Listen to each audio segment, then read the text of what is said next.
Hey, everybody. Welcome to the 3 minutes late version of Clear Path Leadercast.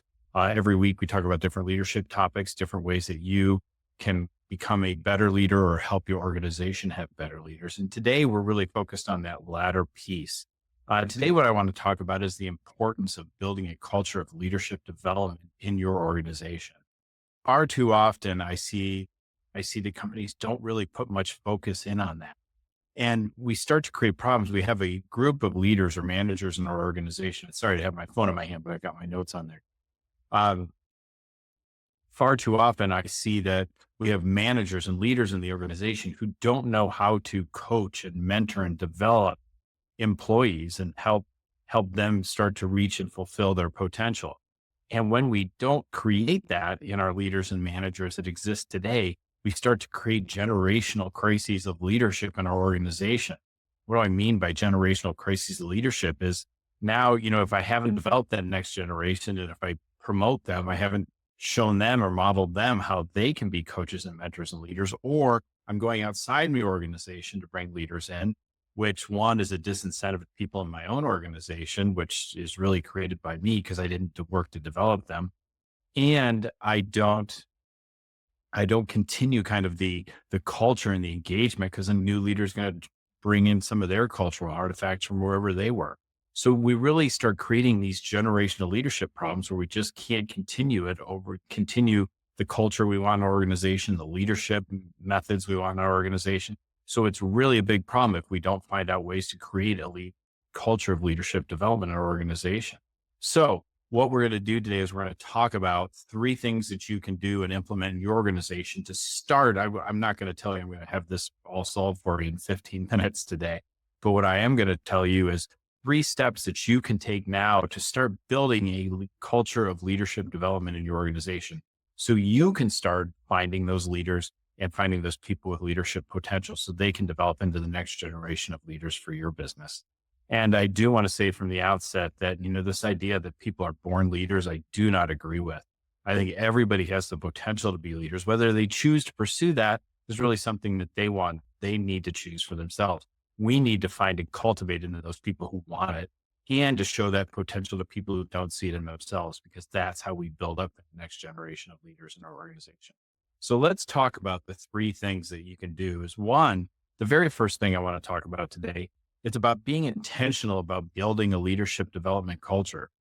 Far too often I just see kind of the hand waving. Yeah, we should have some leadership training. Go HR person, go find that. And the problem when we just kind of hand wave that and pass that down is we're not demonstrating it as the leaders in the organization. We're not reinforcing to the leaders in our organization that we want to we want to create that culture. We want to find and help and develop leaders.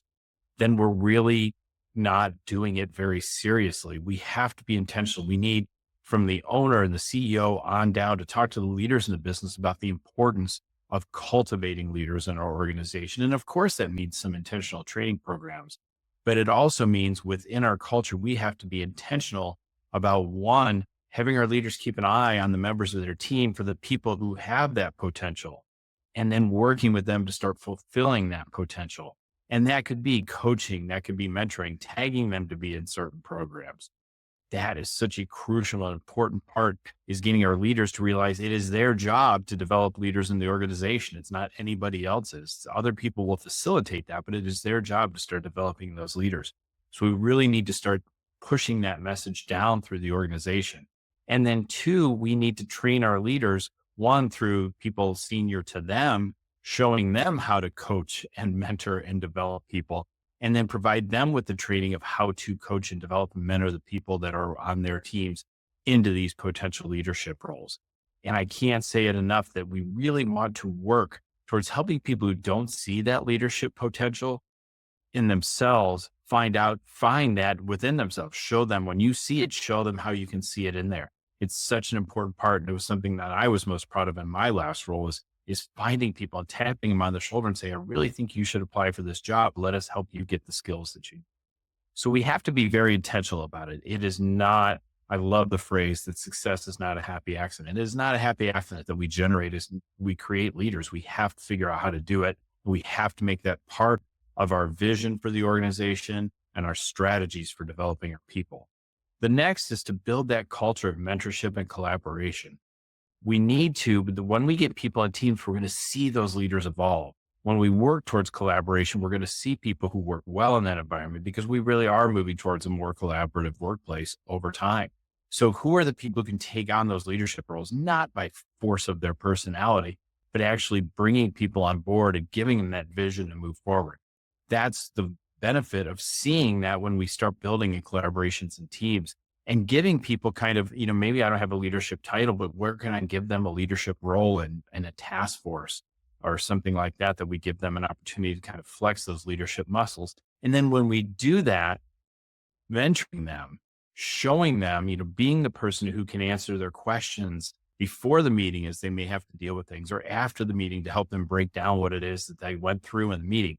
These are the important things, is to build that mentorship and teach our own leaders how to mentor and how to come alongside our employee and really show them how to lead and say, hey, I think you did well here. Here's something that you probably could do better. Or you have that problem. Let's talk through that problem and let's explore ways that we can find for you to be successful in leading the team. And even understanding that, being just because you have the title leader doesn't mean you always get your way. There are those opportunities where it may be you see something that you're actually wrong and you're going to find out, how do you deal with that? How do you feel that when you're strong in a position and then realize someone has brought a better way to the table, and find that way to kind of get my own self turned around to where I can do that. So we need to mentor and grow these people in our organization and give them opportunities to lead, show them where they may have a potential they don't even realize that they have, and give them opportunities to flex those muscles to grow as a leader, or to say, you know what? I appreciate this opportunity, but that's not where I want to go. Having experienced leadership, I think I'm just going to take a pass.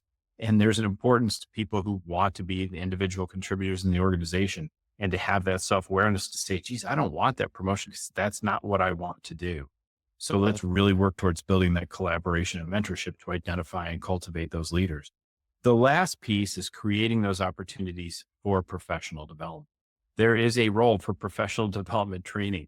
There is a role for getting people into leadership roles. Now, there's a lot of different ways you can do this. You might say, well, we're a smaller business. We don't have a big budget for training. We don't have a lot of financial means to do that. And that's fine. You can do this at a lot of different levels. You can get books for folks. You may have articles on leadership and have discussion groups on leadership. Bring those people who are those potential leaders together in for just discussions with leaders. Bring different leaders in to talk to them about how they might be able to do it, both from within your business and perhaps from leaders you respect in other businesses. Show them the way that way. Get some books on leadership, get a book club going, have those book discussions. You can also, that's kind of the probably the least expensive way to do it. You can also bring in leadership training programs or send them off to leadership training programs. You can find a lot of these opportunities online. You can find a lot of these opportunities. What I think is important is encouraging our people to find those resources, bring those to the table and say, hey, I would like to grow my skills in this area. May I take this class, and give them the opportunities to do that. I'm really impressed with companies that have the budgets where they just kind of give people a set budget that they themselves can spend of the company dollar to improve themselves. So look for those opportunities as well as you grow. And then kind of on the other end is bringing in coaches. Leadership coaches up their leadership skills, going from the very general kind of broad book review type thing to the very specific one-to-one coaching that you can help people. Either way, creating those opportunities for professional development is so crucial for you to build that next generation of leaders in your organization. So that is really the 3 steps that you can really start putting in place today towards building a leadership development culture in your organization. Because as you grow, especially when you kind of go through those spurts of big growth in your company, you're going to quickly need leaders. And if you have to go outside the organization to pull those people in, it's going to take a longer ramp up cycle to get them on board, to understand how you want to do things and how your company runs and how you want your company to be run. Where you have that opportunity to bring those leaders in from your internal sources, develop those people, really test and know the people who are going to be successful. That's where you're going to build a long-term leadership culture for your organization. You're going to get out of that generational leadership crisis and really put your company in a position to be successful for the long haul. So that's it for this week, everybody. We will see you next Thursday. Thanks. Bye-bye.